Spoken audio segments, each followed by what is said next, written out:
All right, let's get into audience questions for the week. We do have these two special Senate runoff elections coming up on January 5th. The question I'm getting more and more is, can we trust the polls? And the answer is, it doesn't actually matter, and I'll explain why in a moment. So as a reminder, we have two Senate races that will determine who controls the Senate. They're both in Georgia. They're both runoffs. The first one is incumbent Kelly Loeffler against challenger Raphael Warnock.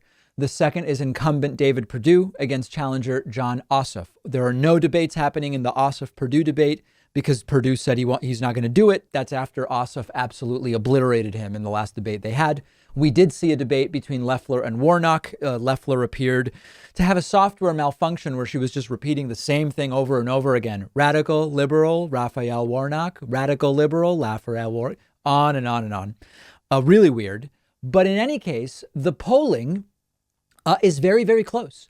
If you look right now at the Ossoff-Perdue polling, it's Ossoff +1 on average. If you look at the Warnock-Loeffler polling, it's Warnock plus a little bit over 1. And of course, both races have polls saying it's actually the Republican who's winning. So the answer to can we trust the Georgia Senate polls is it doesn't matter. And what I mean by that is they're basically 50-50.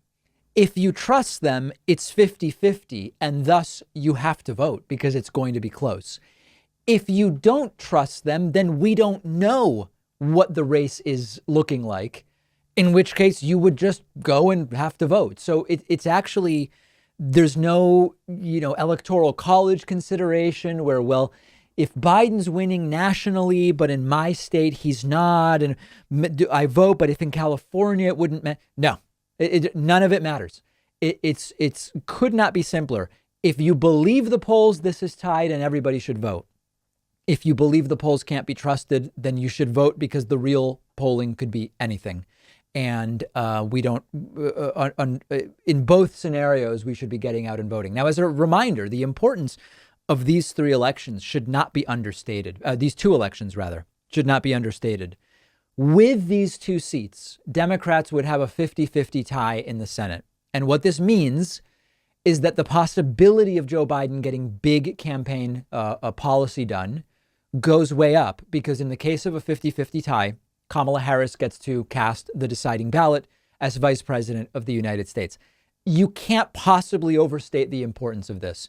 I believe there is no chance of anything being done on healthcare if Democrats don't take these two seats. I don't believe you will see big climate and energy, green energy legislation if Democrats don't take these two seats. I don't even know for sure whether you get tax reform even done, even negotiating with Republicans. I don't know if you get tax reform done if you don't get these two seats. Now, on the counter side, on the opposite side to this, is the reality that many of you have brought up when I open up the phone lines, which is even with a 50-50 split, is Joe Manchin from West Virginia, the most conservative Democratic senator, going to vote for some of the stuff Joe Biden wants?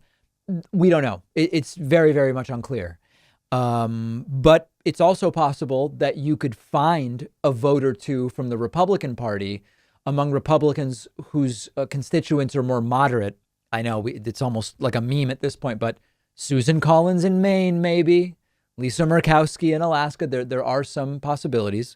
But the important thing is that without these two seats, these aren't even conversations. So phone bank, text bank, donate if you can, door knock safely if you're in Georgia. We should all be focused in on these races, and we will continue to be. But whether you trust the polls or not, it doesn't matter. Everyone must vote. If you are anything like me, you probably aren't thrilled with the idea of going into a doctor's office right now. And thankfully, there's a practical and affordable way to take control of your health and get personalized care from the comfort of your home. It's a service called SteadyMD. They're one of our sponsors. You take a quiz, you get matched with a licensed primary care physician who understands your health needs. You have a 1-hour video call with your new doctor. You establish a meaningful relationship with them. And after that, your doctor is available to you anytime by text, phone, or video chat. This is not a random doctor on call. Each doctor at SteadyMD has a limited number of patients, so they actually have time to listen to you. You get the personal attention that you deserve. They can do almost everything an in-person doctor can do: perform medical evaluations, talk to you about health concerns, send prescriptions to your home or local pharmacy, and anything they can't do online, they'll quickly set you up with an in-person provider to do, things like blood tests, as an example. You don't need insurance. It's only $99 a month with no other fees or copays.